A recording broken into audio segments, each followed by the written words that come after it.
Bonjour, bonsoir, ça dépend de quelle heure vous regardez la vidéo. Bienvenue encore une fois sur ma chaîne. Aujourd'hui, je viens vous présenter les CV en forme canadien. Je vais vous parler des CV format canadien. Je vais essayer de vous montrer quelques sites sur lesquels vous pouvez faire vos CV canadiens gratuitement. Je vais essayer aussi de laisser un lien qui vous permettra de télécharger directement un CV que je vais présenter tout de suite dans ma vidéo.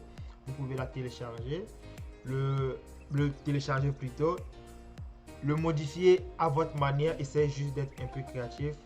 On revient juste après le générique.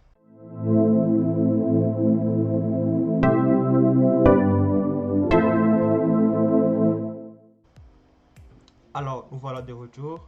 Oui, comme je disais au début de la vidéo, je disais que nous allons parler des CV aujourd'hui. Nous allons parcourir les CV. Je vais vous montrer trois types de CV que on va essayer de faire ensemble. Je vais vous donner aussi les liens que je vais laisser dans la description de la vidéo que vous pouvez télécharger ou accéder aux sites qui vous permettront de faire vos CV de manière totalement gratuite. Et il y a des sites qui sont carrément payants, mais essayez de chercher plus, vous allez trouver forcément. Il y a plein d'autres sites qui sont aussi gratuits, donc le mieux est de trouver des sites qui sont gratuits. Et ça, ce que vous voyez à l'écran, c'est le premier site qui nous offre déjà un aperçu de tout ce qu'il a. Ici, c'est les modèles de CV qui sont sur le site. Ça, c'est vraiment des modèles. Et un conseil, essayez de prendre les modèles qui sont le plus simples possible. Et même si les modèles qui sont présentés ici ont des photos, ne mettez pas de photos. C'est préférable de ne pas mettre de photos et de ne pas mettre son âge non plus. C'est préférable de ne pas mettre sa photo et son âge pour le CV en forme canadien.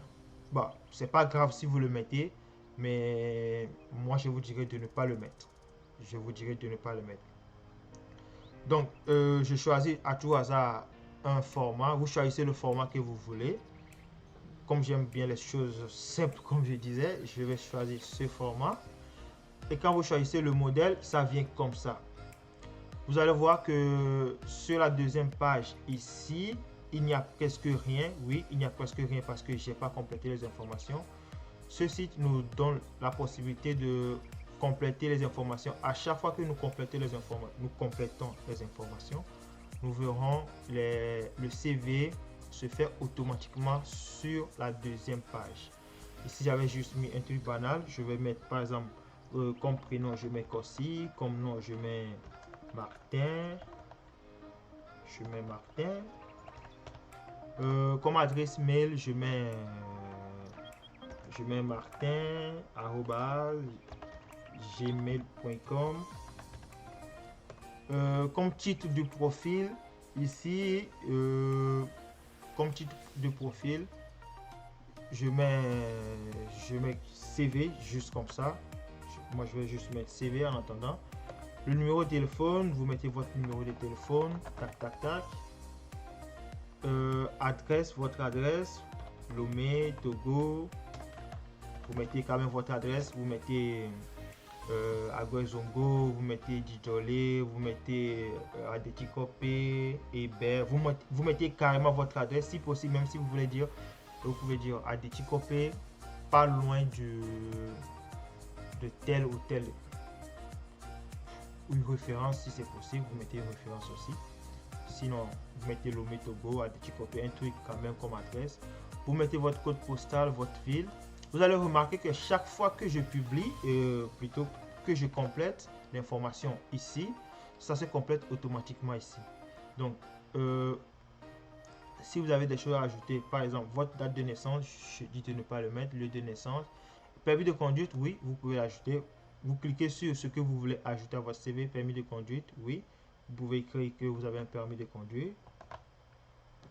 La nationalité, non, pas forcément, sinon c'est pas grave, vous pouvez aussi mettre la nationalité. Vous descendez sur le profil, vous cliquez profil, vous donnez la description de votre profil.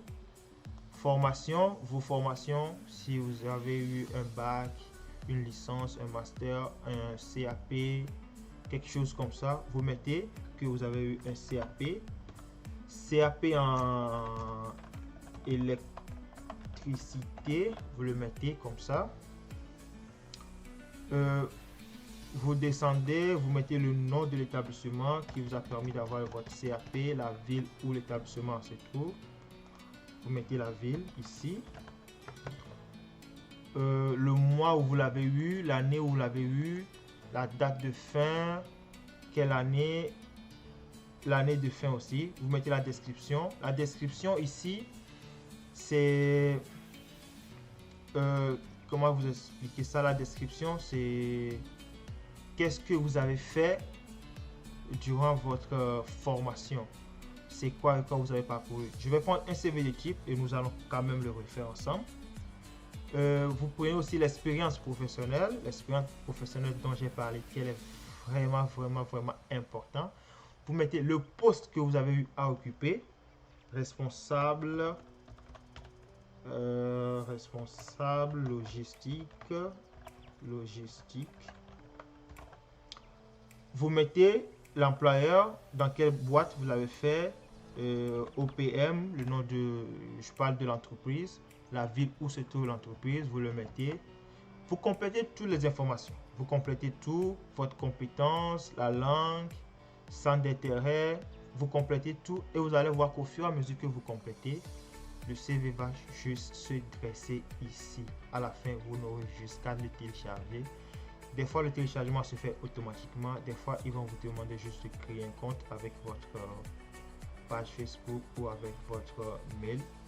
Vous créez juste le compte et vous téléchargez directement votre CV. Oui, ça c'est le deuxième site qui vous permet de faire le CV.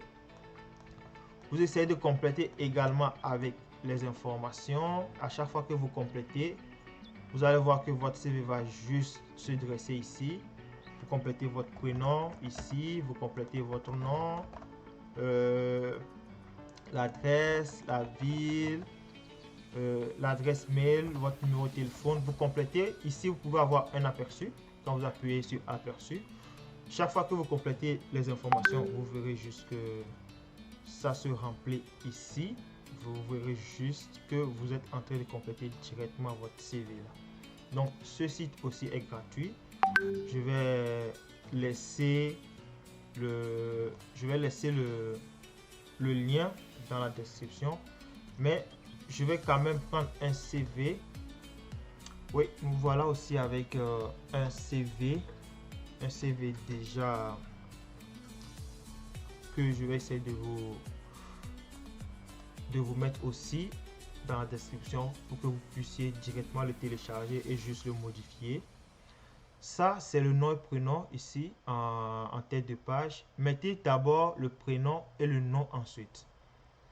Pour le format canadien, c'est préférable de mettre d'abord le prénom et ensuite le nom. Donc, on suppose que Mamadou ici, c'est le prénom et Issifou, c'est le nom. Ici, vous mettez votre adresse, votre numéro de téléphone et votre adresse mail. L'objectif, essayez de décrire en quelques mots votre objectif à long terme ou à court terme dans l'entreprise. Et avant de postuler, je vous demanderai quand même de voir de quelle entreprise il s'agit. Évidemment que vous devez le voir. Qu'est-ce qu'ils font exactement et avec tout ça, vous saurez quoi dire dans vos objectifs. L'expérience que je disais, oui, c'est la chose la plus importante. Donc ici, vous mettez vos expériences. Ici, vous allez voir que l'expérience a été... Il y a eu 3 expériences. Je parle bien sûr de l'expérience professionnelle. Ici, j'ai mis formation pratique, technologie plus, 2015-2019, Togo. C'est un exemple que j'ai mis ici. Le CV canadien, quand vous mettez formation pratique, technologie plus, ici, formation pratique, ça veut dire que j'ai assisté à une formation. Technologie plus, c'est le nom de l'entreprise dans lequel j'ai fait la formation. Et l'année ici, le pays ici. Ça, c'est ce que j'ai fait durant ma formation. Installation et maintenance d'ordinateur, installation des logiciels et des périphériques. Vous pouvez ajouter plein d'autres choses et je vous le conseille. Je vous conseille vraiment de donner le plus de détails possible sur tout ce que vous avez eu à faire. Si c'est 5, 6, 7 points, listez-les parce que c'est ce qui va définir réellement votre expérience là. Donc listez-les, listez les tâches que vous avez eu à faire durant votre formation, durant votre durée d'année comme travail. Mettez tout ce que vous avez eu à faire comme tâche. Donc pour chaque emploi que vous avez eu, mettez les détails de ce que vous faisiez comme tâche dans chaque emploi. Ici j'ai mis stagiaire, ça veut dire j'étais stagiaire à IDIAS en décembre 2020. J'ai mis Montréal, ce sont des exemples. Création de base de données, installation et maintenance de poste. S'il y avait autre chose, je pourrais l'ajouter. Ajouter autant de détails. Votre CV peut faire 2 pages, c'est pas grave. Si vous pouvez faire juste une page, oui. Sinon, le CV peut faire 2 pages. Il n'est pas du tout interdit que le CV fasse 2 pages. Si vous avez eu beaucoup d'expérience et qu'il y a eu beaucoup de tâches que vous avez fait durant vos expériences, listez les tâches. Même si le CV fait 2 pages, c'est pas grave. Donc, ici aussi, c'est d'autres expériences, la boîte, tout ce que j'ai eu à faire comme tâche. Donc, après l'expérience, vient maintenant la formation. La formation, c'est le diplôme que tu as eu, la formation que tu as reçue. Donc, tu mets l'année, tu mets la formation, où tu l'as reçue, dans quelle ville, dans quel pays, dans quelle école, tu mets tous ces détails-là. Ici, vous allez voir, j'ai mis diplôme d'études professionnelles. Ça, c'est un truc du Canada. J'ai parlé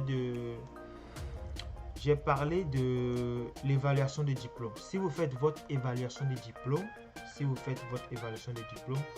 vous verrez que votre diplôme au Togo ou dans votre pays correspond à un diplôme au Canada. Vous pourriez le mettre ici. Parce que ici, je pouvais mettre peut-être le BEPC ou le CEP ou le bac. Mais si j'ai fait une évaluation comparative de mes diplômes et qu'on me dit que mon diplôme au Togo correspond à tel diplôme au Canada, je peux mettre le diplôme auquel correspond mon diplôme au Canada, je le mets directement ici. Comme ça, l'employeur plutôt sait que j'ai tel diplôme qui correspond à... j'ai tel diplôme au Canada en fait. Donc, mettez le diplôme que vous avez eu au Togo, mais qui a été comparé à celle du Canada. Ici aussi, vous mettez toujours la formation. Vous mettez les formations les plus récentes. Pas besoin de mettre le CEP, le BEPC. Si vous avez eu votre licence, mettez votre licence et votre bac. Mettez le bac 1 et la licence. Si vous avez eu le master, mettez le master et la licence. Parce que si vous avez eu la licence, probablement vous avez eu votre bac. Si vous avez eu votre master, probablement vous avez eu votre bac avant d'avoir le master. Parce qu'il faut passer par le bac, après la licence et le master. Donc si vous mettez le master et la licence, on sait déjà que vous avez eu le bac. Donc vous pouvez juste vous limiter à 2 ou peut-être à 3. Donc master, licence et peut-être le bac. Mais ne descendez pas en dessous du bac, ça n'a pas vraiment d'impact de descendre en dessous du bac. Et ici, vous allez voir que sur ce format de CV, il y a aussi la compétence. La compétence, c'est d'autres domaines. Je pouvais toutefois ajouter je pouvais toutefois réduire cette partie en une seule partie. Compétences, atouts et langues, je pouvais les supprimer et les réduire en une seule partie. Je pouvais juste mettre atout. La compétence, oui, mais tout ce que j'ai mis comme compétence, c'est parce que c'est dans ce domaine, c'est un CV où je vais faire ressortir mon côté informatique. Du coup, j'essaie de donner plus de détails possible et pour que le CV ne soit pas trop confus ou... Oui, donc je disais, pour que le CV ne soit pas trop confus, je pouvais toutefois réduire ces 3 parties en une seule partie. Je pouvais juste écrire atout. Je pouvais juste écrire atout et mettre tout ce que j'ai mis au niveau de compétences. Je pouvais juste le mettre dans mes atouts. Comme ça, je n'aurais plus je pourrais ajouter mon permis. Je l'ajoute juste ici. Et j'écris français ici aussi. J'écris français ici. Si je parle le français, l'anglais, l'espagnol, je pouvais mettre bilingue. Je ne sais pas si on dit aussi trilingue, mais je peux mettre bilingue et je mets entre parenthèses français, anglais. Ou soit je mets bilingue. Et oui, c'est ça, je mets bilingue et je mets français, anglais. Soit je mets français, je mets anglais. Comme ça, j'ai réduit les 3 paramètres en une seule pour ne pas faire trop de détails. Sinon, on peut les laisser comme ça aussi et ajouter d'autres atouts ici. Si on en a, bien sûr, on ajoute d'autres atouts ici. Et le français, parce que moi, je parle juste le français. Sinon, je vais ajouter aussi l'anglais. Donc, je crois que nous avons fini de parcourir le CV. Je vais laisser aussi ce format de CV dans la description. Vous pouvez le télécharger, le modifier à votre manière. Nous voilà à la fin de notre tuto. J'espère que vous avez aimé. N'hésitez surtout pas à vous abonner, à activer la cloche de notification parce que nous allons publier 2 à 3 vidéos chaque semaine. Et laissez un pouce bleu si vous avez aimé également. N'hésitez pas à mettre des commentaires, à poser des questions. J'essaierai toujours de répondre à vos questions tant que j'ai les réponses, bien sûr. Allez, ciao, ciao, bye.